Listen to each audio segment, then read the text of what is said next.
Bonjour à tous. Dans cette vidéo, j'ai envie qu'on parle du deuil animalier, un sujet très délicat mais extrêmement important, surtout si c'est ce que vous êtes en train de vivre présentement.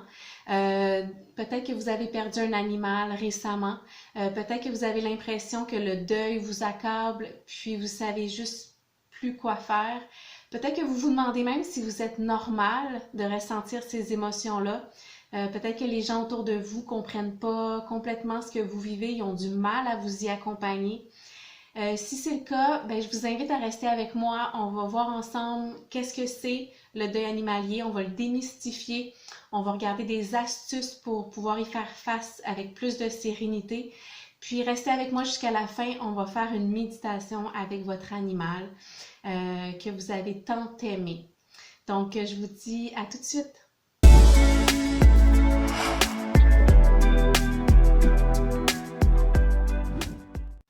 Alors, le deuil d'un animal, c'est quelque chose qui est absolument pas banal. C'est une période de votre vie qui peut être extrêmement souffrante, mais surtout très importante pour votre évolution, pour votre cheminement. Perdre un animal qui a été précieux pour nous, un animal qui a vécu dans notre intimité, qui a été présent dans notre quotidien, qui nous a soutenus, supportés dans les hauts, les bas, de nos difficultés ou de nos grands moments de joie, ça n'a pas de prix et c'est extrêmement privilégié.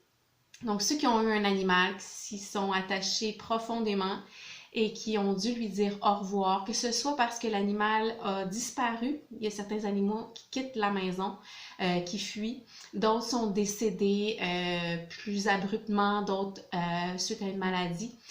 Dès que vous vivez quelque chose de difficile avec votre animal, il y a toute une gamme d'émotions qui se révèlent à vous, qui peut vous surprendre, qui peut vous déstabiliser, puis qui peut aussi déstabiliser votre entourage. Donc, j'avais vraiment envie qu'on prenne ce temps-là ensemble aujourd'hui, bien déjà pour prendre soin de vous, puis pour que je puisse vous accompagner dans une meilleure compréhension du deuil animalier. Un animal, c'est un être vivant. C'est un être qui a une âme, qui a une sagesse, qui a une personnalité et surtout, c'est un être qui est unique. Donc, si l'animal a été dans votre quotidien pendant une période de temps, vous savez à quel point sa présence était riche, était unique, était différente de vos enfants, de votre conjoint ou de d'autres animaux. Cette relation-là, intime et privilégiée, il y a des chances que les autres personnes autour de vous ne puissent pas le comprendre ou l'ont peut-être pas vécu de la même façon, sauf s'ils ont eu eux aussi un animal, ils peuvent très bien comprendre. Donc, quand on perd un animal, souvent on ressent un vide extraordinairement grand à l'intérieur de soi et autour de soi. Parce qu'un animal, ça fusionne avec nous. Un animal, c'est capable de télépathie. C'est des êtres d'énergie qui ont une conscience de leur corps d'énergie et ils ont une habileté à fusionner dans nos corps d'énergie. Donc, c'est pas banal quand un animal meurt ou quitte parce qu'effectivement, il y avait un échange d'énergie dans nos corps éthériques, dans nos corps émotionnels, dans nos corps mentaux et il y a eu une dissociation. Donc ça, on va le ressentir d'abord à l'intérieur de soi, mais aussi dans son environnement parce qu'on rentre le soir à la maison et l'animal n'est plus là pour nous accueillir. On fait dodo, l'animal n'est plus là pour réchauffer notre lit, nos couvertures. On écoute la télévision, il n'est plus couché sur nos jambes, donc ça fait un vide. C'est pour ça que le deuil, c'est pas banal et c'est pour ça que c'est important qu'on en prenne soin. Et que j'ai envie que vous puissiez vous offrir un temps de reconnexion à vous, un temps pour pleurer, un temps pour vous recueillir avec votre animal, un temps pour lui dire au revoir. Des fois, la souffrance est tellement vive, puis on peut rationaliser la souffrance et trouver ça ridicule. Donc, rapidement, on vient bloquer. Qu'est-ce qui arrive quand on bloque? Bien, déjà, on ferme son cœur. Ça va de soi parce que quand l'énergie est en mouvement, donc les émotions, ben si on bloque les émotions, on bloque plein d'autres choses à l'intérieur de soi. Donc, pour vous éviter de vous couper au niveau de l'amour, au niveau de votre cœur, je vous le dirais, restez dans votre émotion de deuil le temps dont vous avez besoin.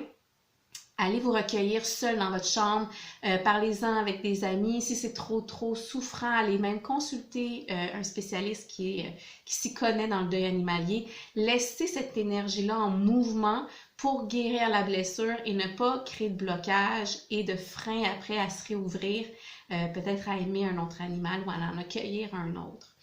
Certaines personnes vont rapidement vouloir aller chercher un autre animal, tout de suite un nouveau chat, un nouveau chien pour apaiser cette souffrance et ce vide-là qu'on sent autour de soi. C'est correct aussi, il n'y a pas de bonne ou de mauvaise expérience de vie. Tout est une expérience qui est utile à notre évolution. Par contre, là où j'aimerais mettre peut-être un accent, c'est sur le fait que tous les animaux sont différents et leur présence dans notre demeure ne va pas avoir le même impact, le même rayonnement. Ce qui veut dire que la présence de l'ancien animal va toujours nous manquer. Sa personnalité, son essence, sa façon de se comporter, d'être avec nous. Le nouvel animal va être différent, va avoir une personnalité différente. Il va mériter tout autant d'amour et comme ils font de la télépathie, forcément ils nous ressentent.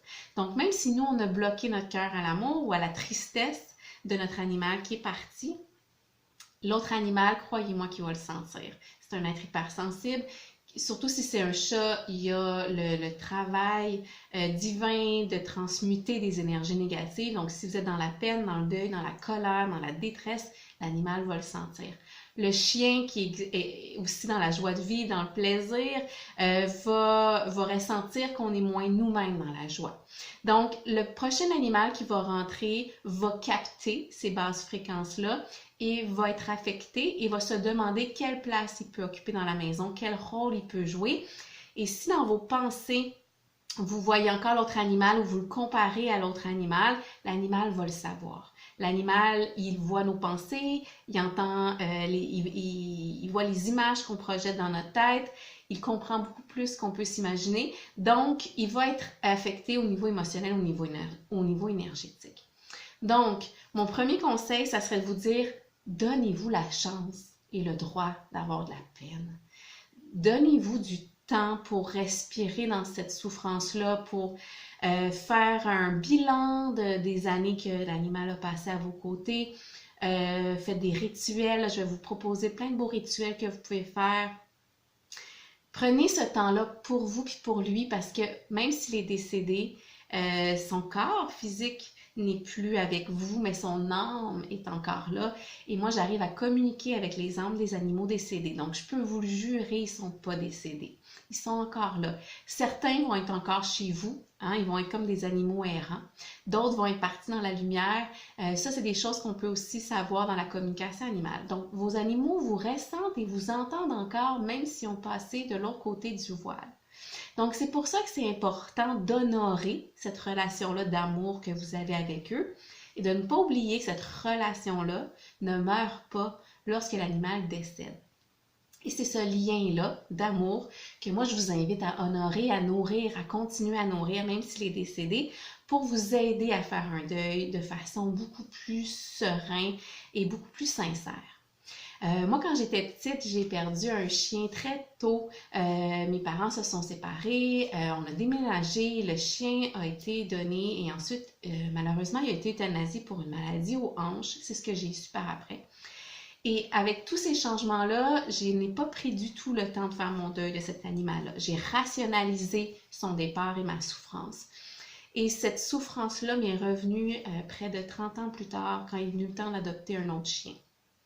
Toute cette gamme d'émotions complètement irrationnelles est remontée à la surface de façon que je trouvais démesurée compte tenu du temps qui s'était passé entre les deux animaux.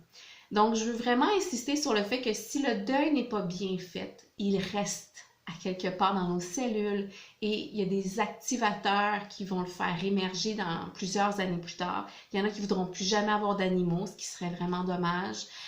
D'autres, c'est ça, vont vivre des émotions de façon très, très intense plusieurs années plus tard. Et moi, j'aimerais vous offrir l'option, en fait, en vous invitant à les vivre maintenant, ces émotions-là, puis à vraiment prendre le temps que vous avez besoin pour vivre déni, colère, dépression, tristesse, donc toute la gamme d'émotions qui sont tout aussi valables pour un humain que pour un animal. Donc, une fois que vous êtes déposé et que vous avez recréé ce lien-là, que vous peut-être que vous avez cru perdu avec vos animaux, voici des petites astuces, des rituels que vous pourriez faire avec. La première chose, ça serait de lui écrire une lettre. Une lettre qui va vous permettre de pouvoir parler avec lui, lui dire, lui poser vos questions, lui dire que vous l'avez aimé, qu'est-ce que vous avez aimé chez lui, vous le remerciez pourquoi, qu'est-ce qui vous faisait rire, qu'est-ce qui vous faisait de la peine dans son comportement. Donc, prenez ce temps-là pour établir un dialogue. Des fois, on a beaucoup de culpabilité quand l'animal décède. Et ça, encore une fois, je vous le dis, c'est normal. L'idée, ce n'est pas de ne plus avoir de culpabilité, mais ce n'est pas non plus de le nourrir. Donc, je vous inviterai à écrire sur papier toutes les questions que vous aimeriez poser à votre animal pour pouvoir méditer sur ces questions-là, puis remettre les pendules à l'heure ou trouver un équilibre dans cette énergie de culpabilité-là. Avec la communication animale, ce qui est exceptionnel, c'est qu'on peut poser ces questions-là à l'animal, puis bien souvent, on se rend compte que l'animal n'est pas dans les mêmes états d'esprit que nous, puis bien souvent, il ne tient pas du tout rigueur de ce qu'on lui a donné à manger avant qu'il meure, ou du fait qu'on a pris un rendez-vous pour l'euthanasie, ou on se demande si on l'a aidé suffisamment quand il était malade. Donc souvent, on a l'impression qu'on aurait dû le sauver, qu'on aurait dû lui faire épargner des souffrances. Et c'est cette douleur de culpabilité-là qui réside. Donc, de faire la paix avec ça, de comprendre qu'on fait partie d'un tout, que vous n'êtes pas la seule et unique personne responsable de ce que votre animal est et de ce qu'il vit, qu'il n'est pas tout seul, qu'il est accompagné comme on l'est tous, mais ça va vous aider à vous dissocier de la part de responsabilité qui peut être démesurée par rapport à votre animal. Vous pourriez aussi en profiter pour faire un bilan, pour vous dire, ben moi, en toute honnêteté, qu'est-ce que j'aurais aimé faire de plus que j'ai pas fait? Et là, à ce moment-là, ben ça fait un tremplin pour offrir quelque chose de différent à votre prochain animal.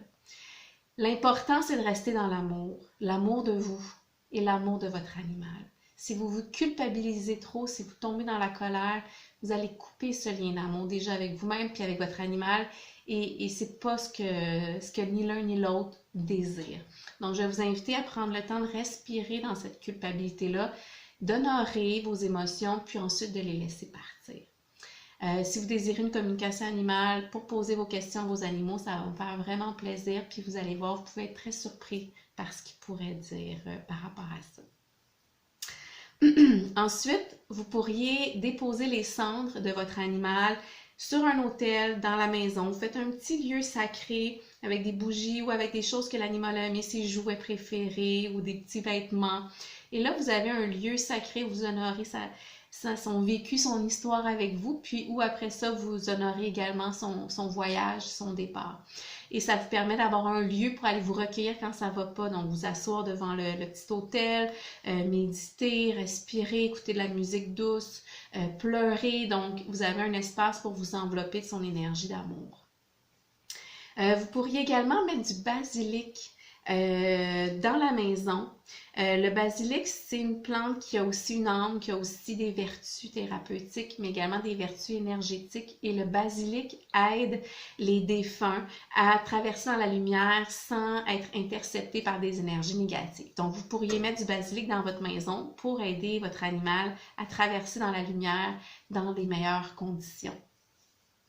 Vous pourriez même mettre les cendres de l'animal dans le plant de basilic et de continuer à arroser la terre pour la nourrir. Donc, ça va vous donner vraiment l'impression que vous continuez à nourrir votre lien de façon saine, positive.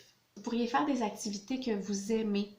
Aller jouer dehors, aller écouter un film qui vous fait rire, aller vous entourer d'enfants, aller lire un bon livre autour d'un feu. Essayez de faire quelque chose qui vous apaise et qui calme cette charge de souffrance qui peut vous accabler. Vous pourriez également faire un montage photo de votre animal. Ça pourrait être un montage photo que vous mettez dans un cadre que vous mettez sur le mur avec plusieurs photos puis des histoires, des anecdotes qui vous font sourire à chaque fois que vous le voyez. Ça peut être aussi, il existe aussi des projecteurs à photos qui présentent des photos en rotation. Donc, c'est comme un petit appareil qu'on dépose sur une table et les photos tournent sur une base régulière. Donc, vous pourriez également faire ça.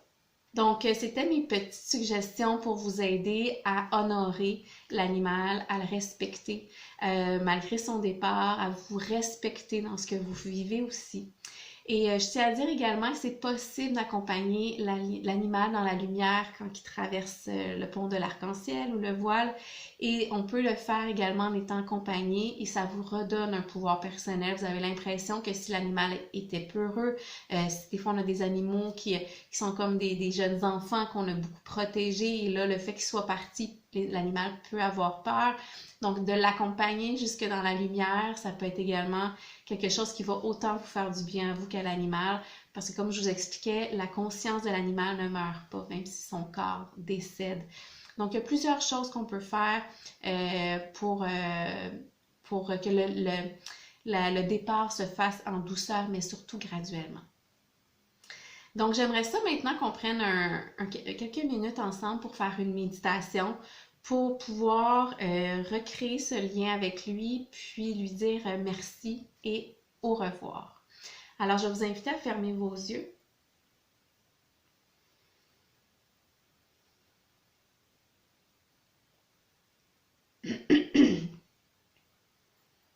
Vous allez prendre des grandes respirations.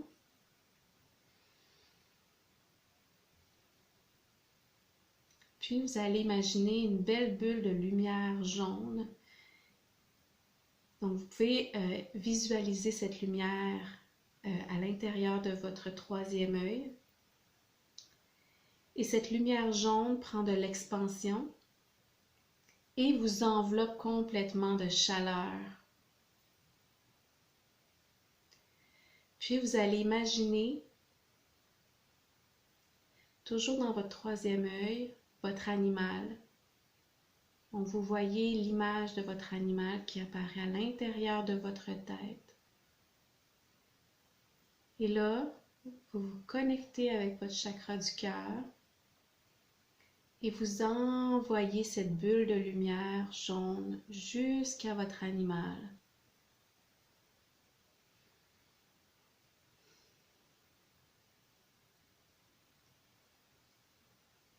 Puis vous l'enveloppez de cette lumière.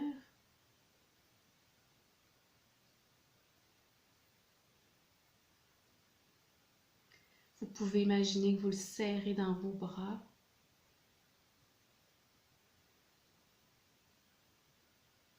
Vous pouvez lui faire un dernier bisou. Lui dire merci et bon voyage.